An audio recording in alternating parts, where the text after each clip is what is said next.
When I think about my life, there's an aroma that always accompanies me, that of freshly brewed coffee. I remember my youth, when coffee was almost a ritual of freedom, a cup shared with friends at university, another to accompany long work days, and those early mornings when only coffee seemed to give me the strength to carry on. Coffee wasn't simply a beverage, it was a silent companion at every stage of my path. As the years passed, this habit became part of my identity. In the morning, the first cup welcomed me to the new day. In the mid-afternoon, another gifted me a pause, a breather amid worries. And of course, there was always that coffee shared with loved ones, which made conversations warmer and closer. Coffee became synonymous with company, with home, with belonging. But something changed after 60. Suddenly, that drink that once seemed so harmless began to show me another face. I noticed that some cups left my heart beating too fast. Others stole my sleep and forced me to spend sleepless nights. And there were those times when a simple cup left me with heartburn or an upset stomach. That's when I understood something important. With age, the body changes, and what we used to tolerate without trouble can now become a challenge for our health. Coffee, that old friend, hadn't stopped being part of my life, but I realized I had to learn to choose better. Because not all coffees are the same. Some can be harmful to our heart, our bones, or our digestion, while others, chosen carefully, can become allies, giving us energy, antioxidants, and even moments of well-being. That's the purpose of this video, to share with you the truths I've discovered about coffee at this stage of my life. Today I want to tell you which 4 coffees you should avoid if you're over 60, because they can affect your health more than you imagine. But I also want to talk about the 4 coffees you can enjoy with peace of mind, even with the certainty that they can bring you benefits.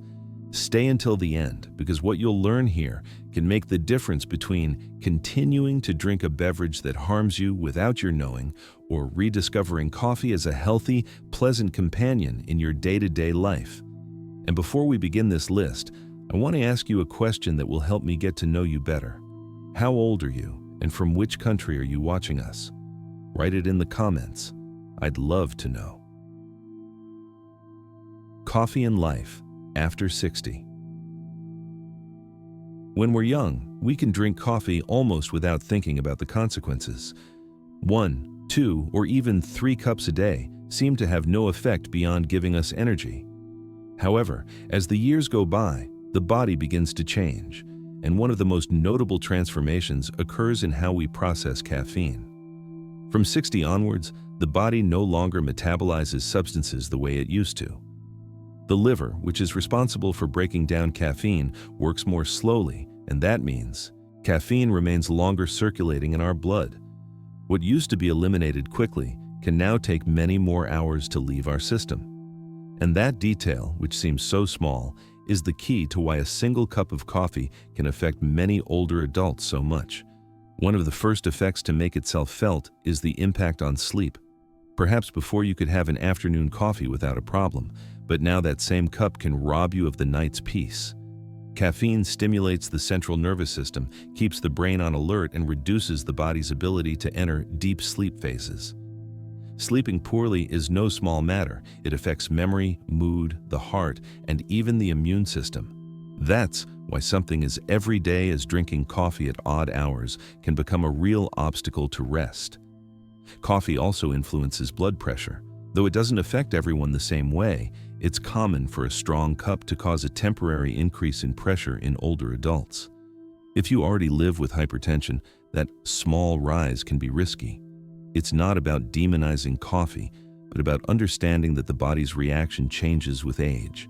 Digestion is another area where the difference is felt. Many people after 60 notice that coffee causes heartburn, reflux, or stomach discomfort. The gastric mucosa becomes more sensitive, and some coffees, especially low-quality or very acidic ones, can irritate the stomach easily. Given all these changes, the key word is moderation. Coffee doesn't have to disappear from older adults' lives, but it's worth paying closer attention. Not every cup is the same, and much less every coffee. Learning to choose the right type, the appropriate amount, and the most suitable time of day makes a big difference. And here's the most important point. Not all coffee is the same. The industry has made us believe coffee is a single thing, but in reality there are huge differences depending on the type of bean, the roast, the preparation, and even the additives added. Some coffees can boost health, and others can be true silent enemies. In this video, I want to show you both sides of the coin. First, we'll talk about the coffees that can do more harm than good at this stage of life. And then you'll discover that if you choose wisely, you can still enjoy this wonderful beverage without fear and even with benefits. Because coffee, far from being an enemy, can continue to be an ally as long as you know which one to choose. First, coffee to avoid. Instant coffee. Instant coffee came into our lives like a kind of modern miracle. In the mid-20th century, when life began to speed up and time seemed ever scarcer, this soluble powder appeared, promising the same taste and energy as coffee, but without the weight. All it took was a spoon, a little hot water, and done. No need to grind, filter, or mind the preparation. That's why it became part of everyday life in many homes. It was practical, cheap, and seemed enough for those who only wanted a quick shot of caffeine to start the morning. I myself remember times when instant coffee was almost synonymous with modernity. Having a jar in the pantry gave you the peace of mind of knowing that at any moment you could invite someone for coffee without complications. But over time, I understood that convenience had a hidden price, and that especially after 60, that price can be too high for health. Instant coffee isn't simply dried coffee turned into powder. In its production process, additives are added to help preserve it for months or even years. Many of those additives, though approved for consumption, aren't innocent for our bodies. Some jars include added sugars, syrups, artificial flavorings, and even preservatives that can irritate digestion or alter metabolism. And although brands often use enticing words like smooth, light, or with special aroma, the reality is that behind that flavor, there's a list of ingredients that has little to do with natural coffee. In older adults, the negative effects are more noticeable. Excess hidden sugars can throw blood glucose levels off balance, something especially dangerous if you live with diabetes or prediabetes, very common conditions at this stage of life. The added preservatives and chemicals can promote inflammatory processes that, over time, affect the joints, the digestive system, and even the cardiovascular system. And we can't forget the impact on the stomach. Many instant coffees are more acidic than filtered coffee, which translates into heartburn, reflux, or heavy digestion. I'll share a personal experience. For several months, when I was around 65, I began to notice that after my morning instant coffee, I'd spend the rest of the day with stomach discomfort. At first, I didn't link it to the drink. I thought it was the food or simply age. But one day I decided to try freshly ground beans prepared in a coffee maker, and to my surprise, the heartburn disappeared. It wasn't immediate, but within a few weeks I noticed the difference. That's when I understood the problem wasn't coffee itself, but the quick industrialized version I'd been drinking for convenience. With this, I'm not saying every cup of instant coffee is poison, but we do need to be aware of what we're putting in our bodies. After 60, the body's tolerance is lower, and what once seemed a detail of no importance can now become a chronic problem. Instant coffee is practical, yes, but it's not a good long-term companion. That's why, if you want to keep enjoying this beverage without compromising your well-being, it's best to take a step toward more natural options. In the next parts, we'll see there are still coffees that aren't only safe, but can become allies of your health. They already got. Second coffee to avoid. Coffees heavily loaded with sugar. In recent years, it's become fashionable to order coffees that have little to do with the traditional drink many of us knew. Walk into a modern cafe and you'll find a menu full of sophisticated names: caramel latte, double chocolate mocha, cappuccino with whipped cream, cookie frappe, and countless combinations that look more like a dessert than a cup of coffee. And although they're appealing, especially for their presentation and sweet taste, the truth is that these coffees are far from harmless. Most of these preparations include sugary syrups, caramel or chocolate sauces, whipped cream, dairy creams, and even toppings like cookie pieces or crushed candies. The result is a sugary, high-calorie bomb that, while tempting in a moment of craving, brings serious health consequences, especially after the age of 60. Excess sugar is one of the body's great enemies in older adulthood. Over time, the body loses insulin sensitivity and metabolism slows. That means each extra spoonful of sugar accumulates more easily as fat and increases the risk of blood glucose spikes. For those living with diabetes or prediabetes, these coffees can be downright dangerous as they shoot up blood sugar in minutes and generate ups and downs that wear the body down. Moreover, excess sugar is associated with chronic inflammation, a silent enemy of the heart, arteries, and joints. One of these coffees, which really contains the equivalent of 10 or more teaspoons of sugar, may seem like a simple indulgence, but it's actually overloading the body with a cocktail that affects weight, the liver, circulation, and even the brain.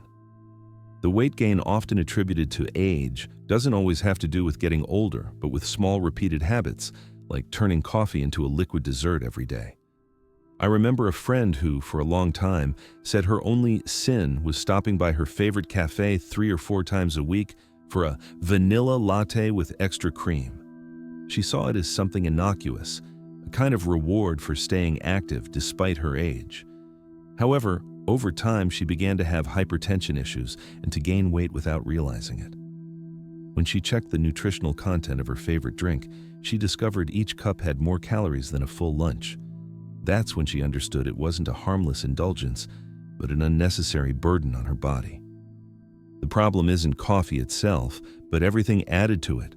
Coffee, when taken in its purest form, can be an ally of health, but when it's turned into a drink loaded with sugars, fats, and additives, it stops being a smart choice, especially at a stage of life when the body needs more care than ever.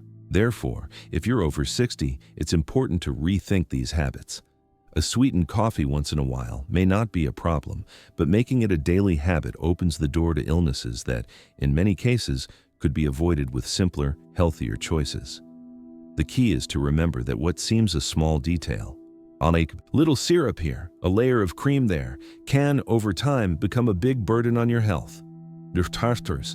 Third coffee to avoid: very acidic or low-quality coffees. Coffee, at its core, is naturally acidic. That acidity gives rise to fruity, vibrant notes in some quality beans. However, when we're talking about overly acidic or low-quality coffees, the effect stops being pleasant and becomes a real problem, especially for those who have already passed 60. As we age, the digestive system becomes more sensitive. The stomach produces fewer enzymes, and the gastric mucosa becomes more vulnerable to irritation. Drinking very acidic coffees can trigger annoying symptoms such as heartburn, gastroesophageal reflux, or even abdominal pain that makes everyday life difficult.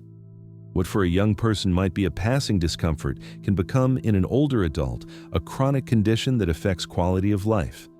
You surely know the feeling. You have a cup of coffee, and minutes later, that burning creeps up your chest. Or you go to sleep and suddenly notice reflux interrupting your rest. These episodes become more frequent when the coffee is low quality or poorly processed. Defective beans, poorly washed or irregularly roasted, often produce a beverage that's much harsher on the stomach. Here it's worth making an important distinction. Not every light roast is bad, nor does every acidic coffee cause problems. In fact, many specialty coffees have bright acidity and fruity notes that are delightful. The problem arises when that acidity is combined with poor bean selection or deficient processing. In those cases, what reaches the cup is an unbalanced coffee, with rough flavors and undesirable effects on digestion. I recall a time when, to save money, I began buying a store-brand packaged coffee at the supermarket. It was cheap and went a long way. But after a few weeks, I noticed that almost always, upon finishing the cup, heartburn appeared. At first, I thought it was my own issue, until I switched to a coffee with controlled origin, slightly more expensive but of better quality, and the discomfort almost completely disappeared. That's when I understood it wasn't just coffee itself, but the bean quality and roast that made the difference. Quality matters. A lot. A coffee from poor sources mixed with defective beans or over-roasted to mask imperfections can be a silent enemy of digestive health. By contrast, a well-grown coffee, processed carefully and roasted appropriately, offers a very different experience, less aggressive acidity, more smoothness, and a much lighter impact on the stomach. Therefore, after 60, it's wise to pay attention not only to how much coffee we drink, but also to its quality. Choosing beans of good provenance and avoiding low-grade coffees is an investment in well-being. It may cost a bit more, but the benefit to digestion, energy, and peace of mind more than makes up for it.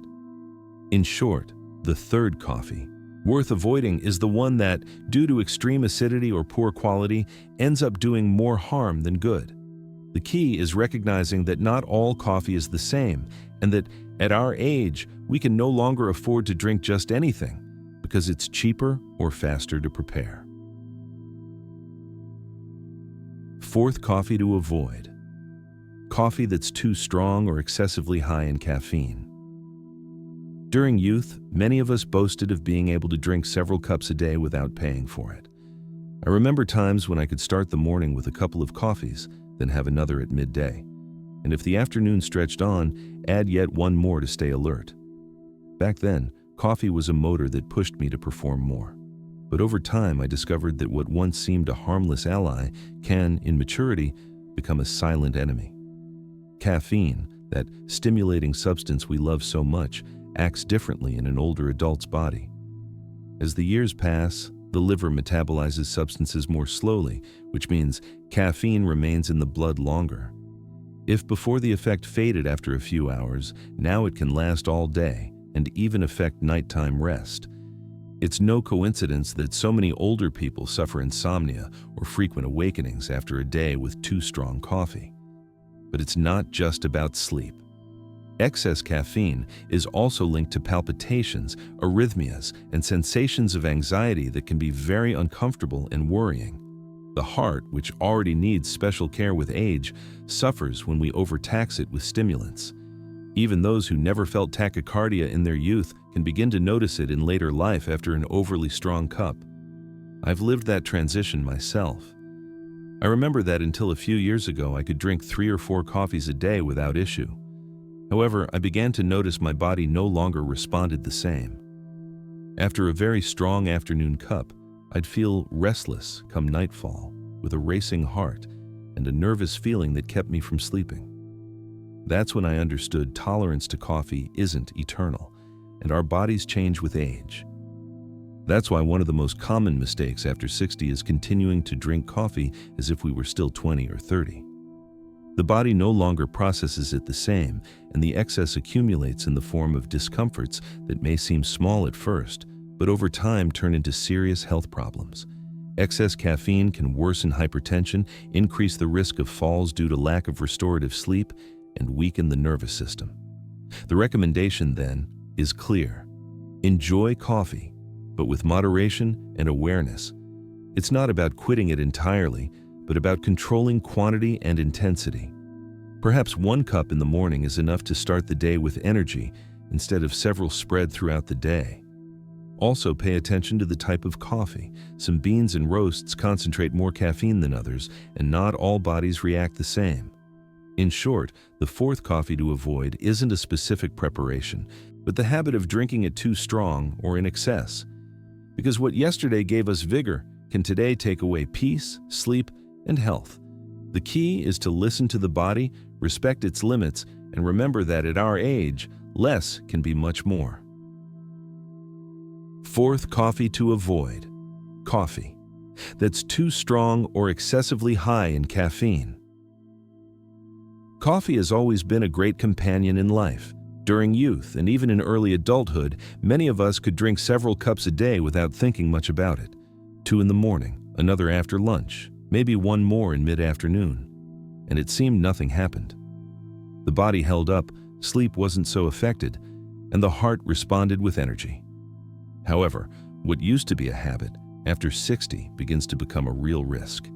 Caffeine is a natural stimulant that acts on the central nervous system. It provides energy, improves alertness, and in a way, lifts the mood. But with age, the body changes.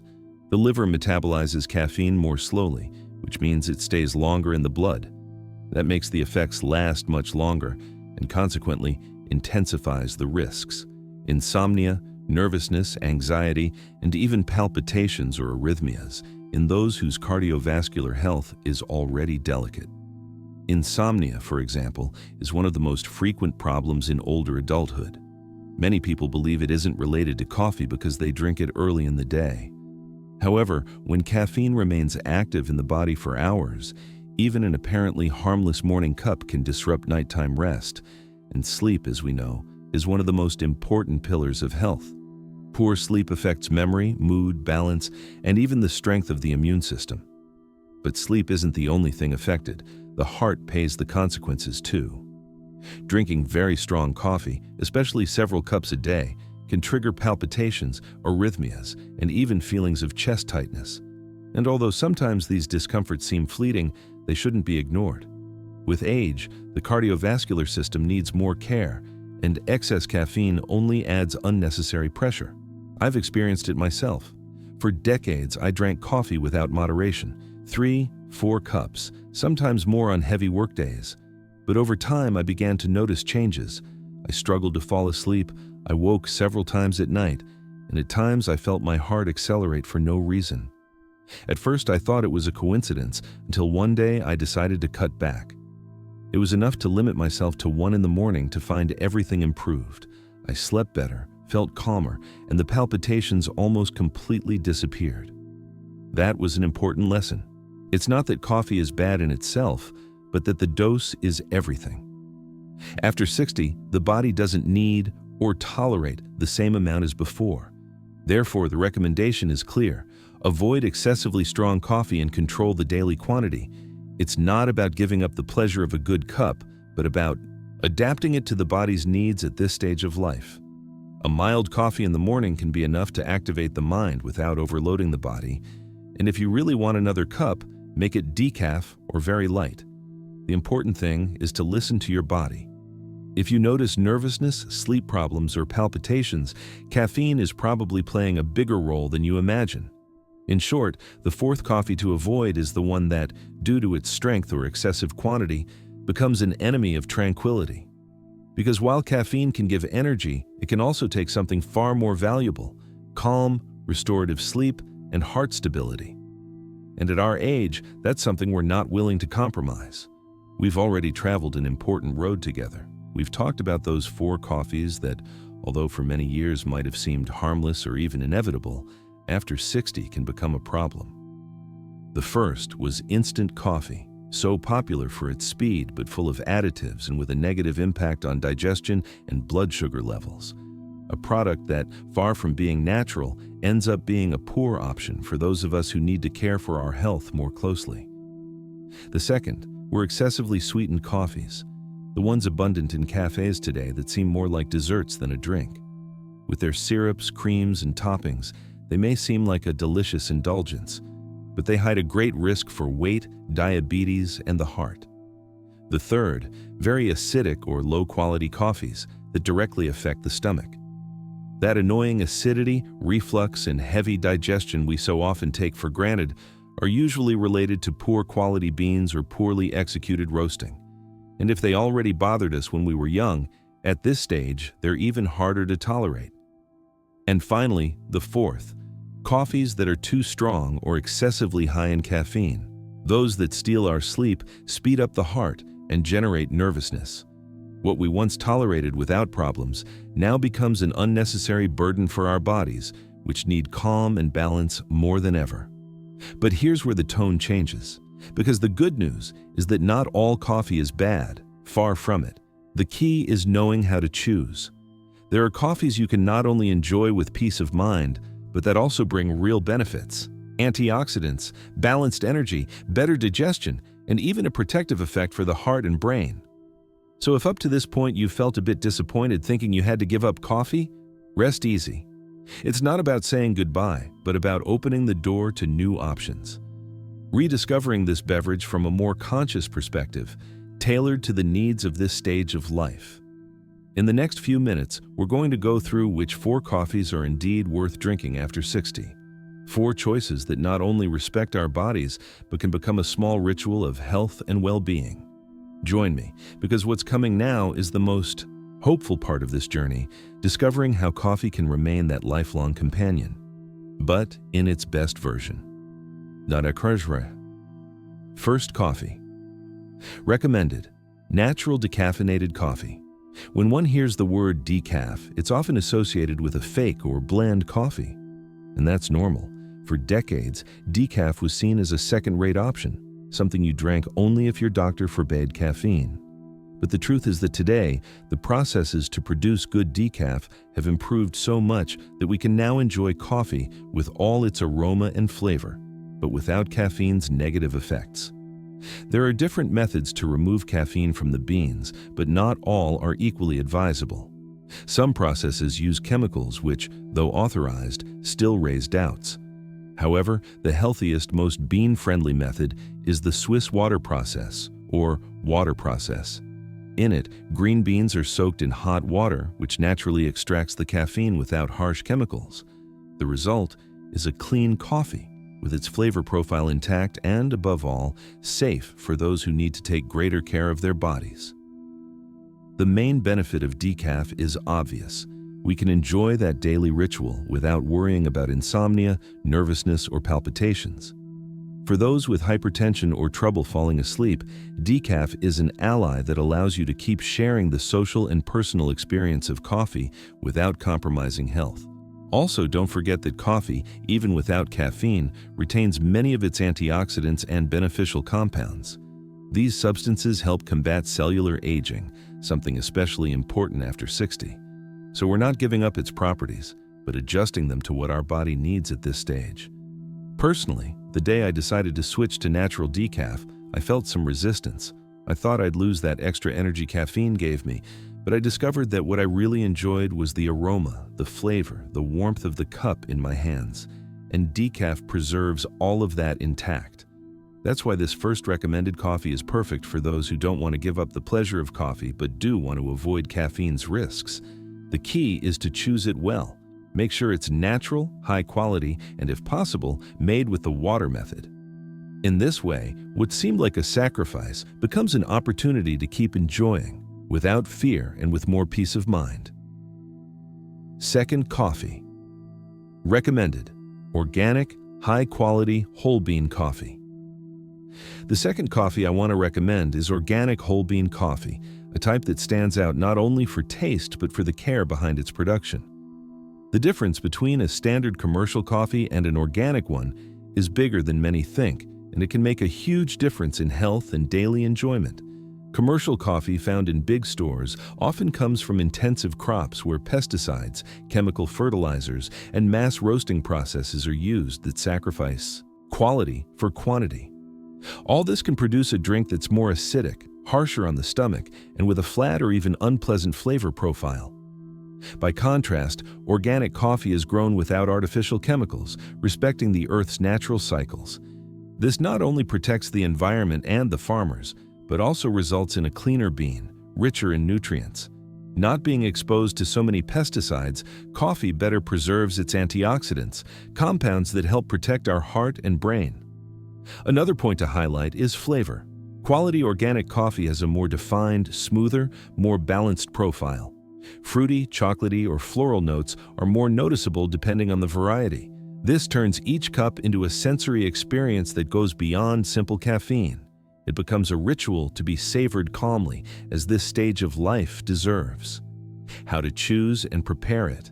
Ideally, buy whole beans and grind at home just before brewing.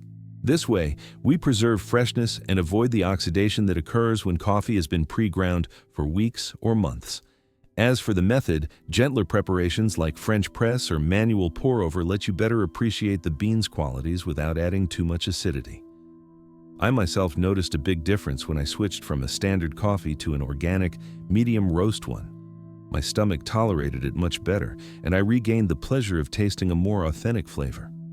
It was like rediscovering the coffee that had accompanied my whole life, but in its noblest version. In short, this second recommended coffee is a safe bet for those who want to enjoy a quality cup, care for their health, and at the same time support more responsible consumption. Because after 60, not only what we drink matters, but also how we drink it and where it comes from. Third, coffee. Recommended: coffee with cinnamon or natural spices. One of the great advantages of reaching a certain age is that we're no longer afraid to experiment and seek what truly makes us feel good. And the same happens with coffee. It's not just about which bean we choose, but also how we accompany it. This is where cinnamon comes in, a spice that not only gives a warm, aromatic touch to the cup, but also brings very valuable health benefits. Cinnamon is known for its ability to help regulate blood sugar levels. This is especially important for those who, after 60, must closely watch glucose, whether due to diabetes risk or simply the slower metabolism typical of age.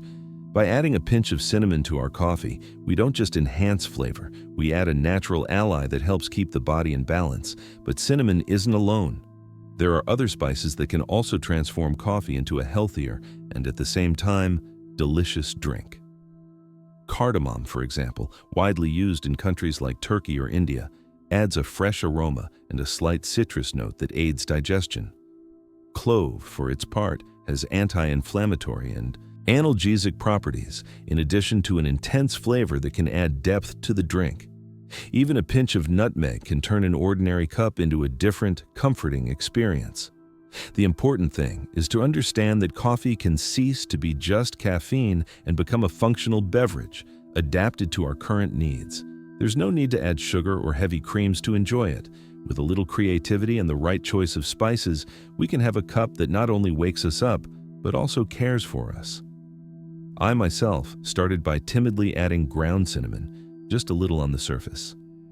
At first, the difference in flavor surprised me. Warmer, more complex, with an aroma that seemed to wrap the whole kitchen. And over time, I also noticed it sat better after meals. Those small details are what ultimately make the difference in quality of life.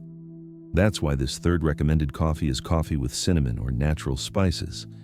A simple, economical, and delicious way to give your routine a twist, caring for both the palate and health. Fourth, coffee. Recommended: coffee with light plant-based milk. Another key to continuing to enjoy coffee after 60 lies in what we add to it. Many people, for years, have accompanied their coffee with cow's milk without thinking much about it. But with age, digestion changes, tolerance to lactose decreases, and the body begins to appreciate lighter, gentler alternatives. This is where plant milks come in, which have become an increasingly popular option. There are many varieties, but the most common and recommended are oat, almond, and soy. Oat milk is smooth, slightly sweet, and easy to digest. It also helps maintain good fiber levels and is beneficial for the heart. Almond milk, on the other hand, is light, low in calories, and provides healthy fats that favor cardiovascular health. Soy milk is rich in protein and has a nutritional profile that helps maintain muscle mass, something that becomes crucial after a certain age. Switching to plant-based milk doesn't mean giving up flavor. In fact, many of these alternatives pair very well with coffee and add different nuances. Oat gives a creamy, pleasant texture, almond adds a nutty touch, and soy has a more neutral taste, ideal for those who want to keep the coffee's intensity. Practically speaking, preparing coffee with plant milk is very simple. Just heat the beverage and add it little by little to freshly brewed coffee. Some can even be frothed, letting you enjoy gentle cappuccinos or lattes without the heaviness cow's milk can cause. I remember the first time I tried coffee with oat milk. They served it to me in a cafe, and I thought I wouldn't like it. However, the surprise was great. It was creamy, sweet, without needing sugar, and much lighter. Since then, it's become my favorite option, especially in the mornings when the stomach is still sensitive. So this fourth recommended coffee is coffee with light plant-based milk. A delicious, healthy alternative that lets you keep enjoying the ritual without discomfort or excesses, caring for the body at a stage when every detail adds up to well-being. Practical tips to enjoy coffee. After 60 months, by now we know which coffees to avoid and which are recommended. But there's still a fundamental aspect: how to incorporate them into daily life in a balanced way. Because even the healthiest coffees can become a problem if consumed without measure. The first tip is moderation. After 60, the body metabolizes caffeine more slowly. This means that the same cup can have a more prolonged and intense effect than when we were 30 or 40. Therefore, It's ideal not to exceed 2 cups a day. This way, we enjoy the pleasure of coffee without saturating the body or exposing it to unnecessary risks. Another key point is timing.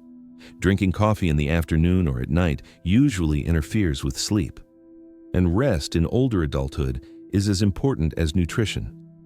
Many older adults believe coffee no longer keeps them up, but the truth is that even if they don't notice it, sleep quality suffers. Sleep becomes lighter, less restorative, and that takes a toll on daily energy. A very advisable habit is to accompany each cup of coffee with a glass of water. This not only helps maintain good hydration, but also reduces acidity and aids digestion. Coffee, being diuretic, can dehydrate if consumed in excess, and we often don't notice it until we feel tired or have headaches. Finally, the most important thing is to listen to your body. If you notice palpitations, nervousness, digestive problems, or trouble sleeping, don't ignore it. It may not be necessary to give up coffee completely, but do adjust the amount, the type, or the time you drink it. Coffee should be a pleasure, not a burden. In short, enjoying coffee after 60 isn't about prohibitions, but about balance, awareness, and adaptation. It's about finding a way to keep enjoying this ritual without compromising health. Nothing illustrates the importance of these changes better than real people's experiences. Take Carmen, for example, a 72-year-old woman who for decades began every morning with instant coffee loaded with sugar. For her, it was an ingrained, almost automatic habit. However, over the years, she began to suffer digestive discomfort and energy swings. After a medical checkup, she decided to change her routine. She replaced instant coffee with organic whole bean coffee and swapped sugar for cinnamon. Within a few weeks, she noticed a big difference. Digestion was lighter, her energy more stable, and even her mood improved. Another case is Manuel, 68, who was always a great lover of very strong coffee. He could drink up to 5 cups a day, convinced it kept up his spirits and vitality. Over time, problems began: insomnia, palpitations, and bouts of anxiety. When he decided to reduce to just 2 cups, making one of them decaf, he regained nighttime rest and a sense of calm he thought he'd lost. These stories show something essential. It's not about giving up, but about transforming the relationship with coffee. The before was often marked by habit, often inherited from youth when the body could handle almost anything. The after comes with awareness, with informed choice that lets you enjoy the same beverage, but adapted to the body's new needs. And in this reflection, there's also an emotional component. Coffee isn't just a beverage, it's a social act, a moment of meeting, a pretext to converse. Quitting coffee can feel like losing part of that ritual. But changing how you drink it doesn't mean giving up company or enjoyment. On the contrary, it can be an opportunity to share healthier versions with friends and family, turning the coffee break into an even more special space. In short, these stories and reflections remind us that coffee can remain part of life after 60, as long as we approach it with awareness and care. The key is to choose well, adjust the amount, and above all, savor each cup for what it is, an everyday gift that deserves to be enjoyed unhurriedly. Throughout this journey, we've discovered that coffee, although delicious and a fundamental part of our daily life, doesn't always play in favor of our health, especially as we reach maturity. That's why it's so important to learn to choose carefully. We first talked about the coffees worth avoiding. Instant coffee, with its additives and hidden sugars. The coffees loaded with syrups, creams, and toppings that end up being real desserts in disguise. Low-quality, excessively acidic coffees that irritate the stomach and cause reflux. And finally, coffees too heavy in caffeine, which increase the risk of insomnia, anxiety, and heart problems in older adulthood. 4 options tempting at first glance, but that over time exact a high price. In contrast, we also saw the 4 coffees we can enjoy with peace of mind, and even with benefits. Natural decaf, especially obtained by water processes, which keeps the flavor without caffeine's burden. High-quality organic whole bean coffee, free of pesticides and rich in antioxidants. Coffee with cinnamon or natural spices, which adds a delicious touch and helps regulate blood sugar. And coffee with light plant-based milk, gentler on digestion and the heart. 4 alternatives that show it's not about giving up coffee, but about rediscovering it with new eyes. And deep down, this journey is also a metaphor for what it means to age wisely. Reaching 60 or more isn't a limit, it's a reminder that we already have enough experience to choose better. To choose what feels good, what gives us energy without wearing us down, what accompanies us gently instead of demanding from the body what it can no longer give. Because aging isn't losing, it's gaining perspective. It's learning that life, like coffee, is enjoyed more when it's savored slowly, selected carefully, and shared with those we love. So now I invite you to make this conversation a shared one. What kind of coffee do you drink? And from which country are you watching us? Tell me in the comments, because every experience counts and can inspire others to find their way to enjoy coffee with health and joy. See you in the next video. Take good care.